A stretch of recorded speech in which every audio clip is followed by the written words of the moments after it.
சத்தத்தை கேட்டு கொண்டிருக்கிற ஆண்டவருடைய பிள்ளைகளே, ஒருவேளை ஒரு பெரிய சூழ்நிலையா இருக்கலாம், பெரிய பிரச்சனையா இருக்கலாம். யாராவது வரமாட்டார்களா? இவர்களை கொண்டு இதை முடிக்கலாமா? இவர்களை கொண்டு இதை தீர்க்கலாமா? இவர் பேசினால் இது சரியாகுமா? இவர் வந்து நின்றால் இந்த காரியம் மாறுமா?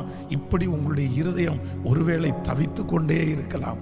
ஆனால் ஆண்டவர் வாக்கு கொடுக்கிறார், இல்லை, வேறு யாரிடமும் போக வேண்டாம், வேறு எங்கும் போய் கை கட்டி நிற்க வேண்டாம், வேறு யாரும் வந்து ஆலோசனை சொல்லி சரி செய்ய வேண்டாம். கர்த்தர் சொல்லுகிறார், நான் உன்னை ஆசீர்வதிப்பேன், உன் கரங்களை ஆசீர்வதிப்பேன், உன் குடும்பத்திற்கு சமாதானத்தை உன் மூலமாய் கொண்டு வருவேன்.